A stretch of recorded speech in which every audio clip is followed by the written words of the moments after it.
Assalamualaikum warahmatullahi wabarakatuh. Alhamdulillah, syukurlah, la haula wala quwwata illa billah. Asyhadu an la ilaha illallah wahdahu la syarika lah. Wa asyhadu anna Muhammadan abduhu wa rasuluhu la nabiyya ba'dah. Allahumma shalli wa sallim ala Muhammadin nabiyil karim wa ala alihi wa sahbihi ajma'in. Amma ba'du. Alhamdulillah, puji dan syukur mari kita panjatkan kehadirat Allah Subhanahu wa taala. Semoga tercurah pada junjungan kita Nabi Muhammad sallallahu alaihi wasallam. Alhamdulillah, kita lanjut kaji sirah kita. Ada 3 persiapan yang dilakukan oleh Rasulullah SAW di dalam dakwah, di awal-awal dakwahnya. Karena ini sangat menentukan, iqdat dan persiapan ini akan sangat menentukan jalan dan tidak jalannya dakwah, eksis dan tidak eksisnya dakwah, hidup dan tidak hidupnya dakwah. Gitu. Persiapan ini sangat mendasar.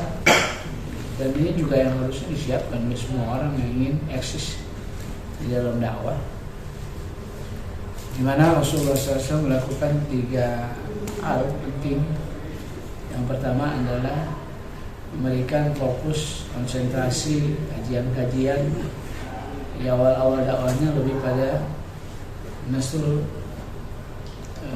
fikrah mabadi al-islami, menyebarkan pemikiran terkait dengan mabadi al-islami, konsep dasar Islam, konsep dasar Islam. Karena nanti kita saksikan di awal-awal dakwah ini nuansa akidah, baik tauji arahan-arahan dari Rasulullah SAW atau ayat-ayat yang turun di Mekah itu memang ternyata warnanya warna akidah. Kalau nggak kait dengan Allah, kait dengan hari akhir, kait dengan takdir dan sebagainya, itu yang mewarnai kehidupan awal-awal, ya, mewarnai kajian-kajian makalah yang disiapkan oleh Rasulullah SAW pada para sahabat. Jadi konsentrasi pada masalah akidah. Nah, mungkin ini yang kemarin kita bahas, kenapa harus dari akidah? Ada apa dengan akidah? Kenapa Rasulullah milih akidah sebagai fokus kebekalan terhadap para sahabatnya? Itu udah pertemuan yang lalu. Kenapa harus dari akidah? Bahwa akidah itu merupakan kekuatan pendorong, bahwa akidah itu kekuatan kontrol, ya, akidah itu merupakan kekuatan untuk berkorban, sebagainya. Itu udah kita bahas pada pertemuan yang lalu. Jadi ternyata bukan sekedar dihafal, bukan sekedar dibaca, tapi akidah yang pada akhirnya harus menghidupkan hati. Nah, itu yang kemudian konsentrasikan kajian-kajian di awal-awal dakwah Rasulullah daripada akidah. Yang kedua, persiapan Rasulullah yang kedua adalah menyiapkan bina urijal, kadar-kadar inti dakwah yang berkualitas. Kadar-kadar inti dakwah yang berkualitas. Kenapa? Karena dia akan menyangga dakwah, dia akan menjadi penopang, dia jadi menggerak. Karena nggak mungkin nggak disiapkan, harus disiapkan. Dia bukan muncul tiba-tiba, dia juga bukan orang yang muncul asal-asalan, bukan, tapi disiapkan. Kenapa? Karena dia adalah penegak, penggerak daripada dakwah ini. Maka kita saksikan begitu Rasulullah SAW dakwah terbuka. Waktu dakwah tertutup kan itu ada tekanan sih ya, tapi kan yang ketahuan aja mungkin beresiko, tapi yang nggak ketahuan kan sembunyi. Tapi begitu terbuka, dakwah terbuka itu kan semuanya kelihatan, sehingga kalau ada tekanan semuanya akan mendapatkan tekanan. gitu. Sehingga akhirnya setiap orang harus siap menghadapi tantangan dakwah. Nggak mungkin enggak, harus disiapkan memang. Karena risikonya nggak main-main. Ada yang diintimidasi, teror, disiksa, bahkan dibunuh. Nah ini kan harus ada persiapan yang memadai, kader-kader inti yang siap memikul amanah dakwah. Dan Nabi udah siapin bener itu.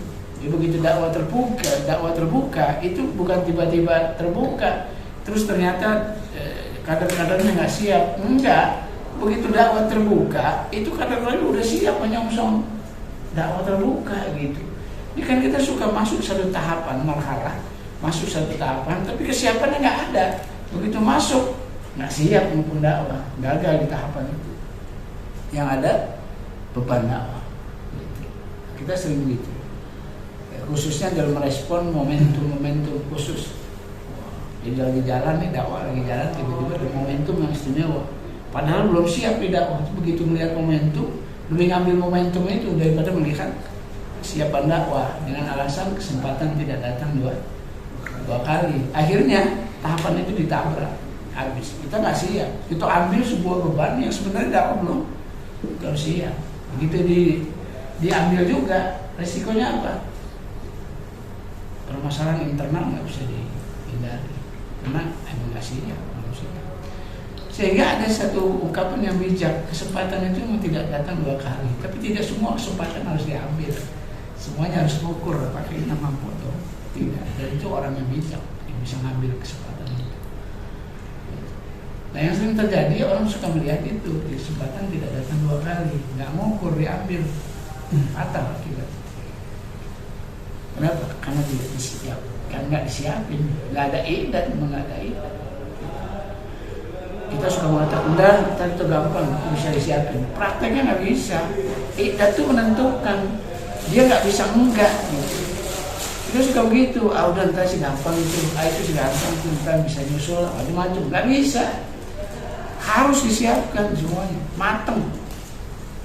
Apalagi kita sadar bahwa tantangan dakwah itu kadang-kadang jauh dari teori. Teorinya begini, teorinya begini, nanti begini. Terus kita antisipasinya begini. Prakteknya lebih dahsyat dari itu. Gitu. Karenanya ikhda itu jadi serius. Gak bisa nanti dulu, nanti aja, gampang. Dan supaya enggak. Nah, cara pandang yang begini yang suka melahirkan reaksi-reaksi bentuk-bentuk fatal ke perjalanan dakwah. Kenapa? Karena kita tasawur mudah, kalau menganggap mudah tidak persiapan. Padahal apa aja itu akan tergantung dengan persiapannya. Kalau antum mau bikin rela, tergantung persiapannya, sukses nggak sukses idatnya. Nanti harus persiapan ini, kalau enggak berantakan acara. Dan nggak bisa mengatakan udah itu ntar di sana aja, nggak bisa. Nggak bisa, itu harus ada. Nanti bikin keluarga nikah sama awak, terus tanya, nanti gimana? Antar gimana lagi? Nggak bisa, itu harus idat, harus nyiapin. Gitu. Kalau main gimana nanti, kegambar tuh gimana acak-acakan di keluarga kita. Nggak ada konsep, nggak ada idat, nggak ada persiapan. Ini persiapan itu mendasar. Karenanya Rasulullah SAW benar permasalahan ini. Yang pertama disiapkan akidahnya, yang kedua bina urija pada kader inti yang siap. Prakteknya bener lah, emang siap gitu. Kader-kader dakwah Rasulullah SAW. Begitu dapat tekanan, intimidasi, teror, penyiksaan dan sebagainya, ada nggak yang murtad dari mereka? Nggak ada. Gitu. Artinya siap banget. Dari sekian banyak sahabat yang bergabung dalam dakwah, khususnya ashabikun al-awwalun 40-60 sahabat, nggak ada yang murtad walaupun tekanannya luar biasa. Artinya apa? Rasulullah sukses melahirkan kader-kader yang bermutu. Kita juga bermutu sih, bermuka tua. Umur masih 40, jadi bermutu. Bermuka tua. Iya, boros banget mukanya. Orang boros infak gitu ya, ini mau muka boros, muka lu boros gitu. Nampak. Nampak ngelepak gitu. Ngepret. Jadi bina urijal ini jadi penting gitu. Karena kita menyaksikan ada hal-hal yang disyaratkan oleh Rasulullah SAW bahwa para sahabatnya memiliki karakteristik ini dalam kehidupan.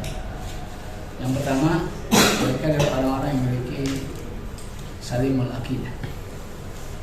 Akidahnya lurus. Ini penting.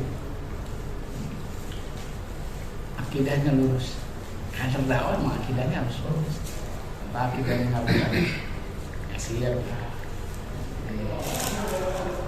Kalau akidah nggak benar, itu yang penyimpangan yang paling laten, yang paling halus adalah disorientasi dalam amal. Ini masalahnya masalah akidah. Serius. Disorientasi dalam amal. Niatnya nggak lurus, itu urusannya akidah. Kalau orang yang punya akidah, dia akan lurus benar, lillah. Tapi begitu dia nggak benar akidahnya, penyimpangan yang pertama dilakukan, dan ini sangat halus, yaitu penyimpangan niat dalam perjuangan.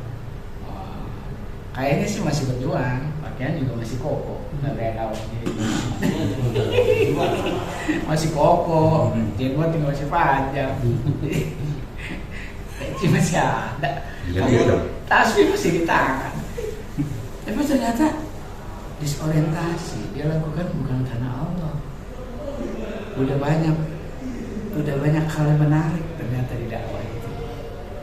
Ternyata dakwah itu menarik. Di situ ada harta, di situ ada jabatan, di situ ada nafkah, di situ ada kesenangan dunia, ada wanita, macam-macam. Ini penyimpangan yang paling halus. Ketika seorang dai sudah disorientasi dalam perjuangan, dan ini akidah usaha. Kata Rasulullah, innamal a'malu binniyat. Setiap amal akan tergantung dengan niatnya, dan setiap orang akan mendapatkan apa yang dia niatkan. Ngunci banget, hadis ini ngunci banget. Setiap amal tergantung niat, dan setiap orang akan mendapatkan apa yang dia niatkan. Oh, udah, nggak bisa bawa, udah lihat bawahnya, udah ngunci banget tuh. Nah, karena kalimat berikutnya kan jadi penjelasan, memakan hijratuhu ilallah wa hijratuhu ilallah wa rasul. Muatin aja. Orang siapa yang hijrahnya karena Allah dan Rasul, maka hijrahnya, nilai hijrah itu karena Allah dan Rasul. Maka barang siapa yang hijrahnya karena dunia yusibuha awil mur'atin yankibuha wa hijratuhu ila ma hajara ilaihi. Kata Rasulullah, kalau hijrah itu karena dunia, karena dunia itu karena dunia itu maksudnya apa? Bisa jadi orang hijrah ke Madinah karena bisnis di Madinah lebih prospek dari Mekah gitu. Abu hijrah Mekah prospek bisnis kayaknya lesu banget ya, di Madinah bagus lah. Itu di dunia usibuha. Awi muraatin yang kuha, mungkin akhwat-akhwat di Madinah lebih menarik daripada akhwat di Mekah.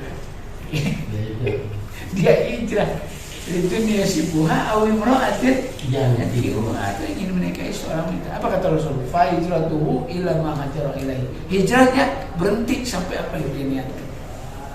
Dia ada pengalaman. Ini penyimpangan paling halus dalam masalah akidah, disorientasi. Makanya kan orang-orang Yahudi, orang-orang Nasrani kan ditegur bener gitu sama Allah. Awalnya sih pengen banget kedatangan Nabi yang dijanjikan, Muhammad. Di kitab suci mereka juga terang, dalil-dalilnya begitu ngabrak, sehingga kehadiran Muhammad itu sangat dinantikan. Begitu datang, ternyata bukan dari Yahudi, bukan dari Bani Israel dulu, bukan dari golongan Nasrani, justru dia pun dari orang Arab. Yang terjadi apa? Mereka menolak. Awalnya lo minta, lo nantikan. Begitu datang, ditolak. Jadi dantangin, pakai kan begitu. Begitu datang, ditolak. Kata Allah, "Mama umiru illa liya'budullaha mukhlisina lahu." Kalau bahasa kita, awal-awal lo minta, begitu mau kasih donor ikhlas dong, kamu yang ikhlas tuh kan gitu bahasa nih, yang ikhlas dong gitu. Jadi kalau ikhlas apa? Datang dari mana aja dia siap harusnya terima. Tapi kan enggak orang Yahudi, awalnya dinantikan, tapi karena datangnya bukan dari bangsa Yahudi, dari golongan mereka, makanya terjadi mereka nolak mentah-mentah gitu. Maka Allah mengatakan ikhlas dong dalam beragama. Ini kan yang begini-begini banyak dalam prakteknya gitu. Ikhlasnya perjuangan, yang berjuang kan memang isinya pengorbanan gitu. Isinya pengorbanan. Begitu dia berjuang, begitu dapat pengorbanan, lapor begini kan gitu korban. Nah yang dari awal berkorban. Ada mindset yang salah gitu. Begitu dia dapat laku jadi begini, emang awalnya udah salah.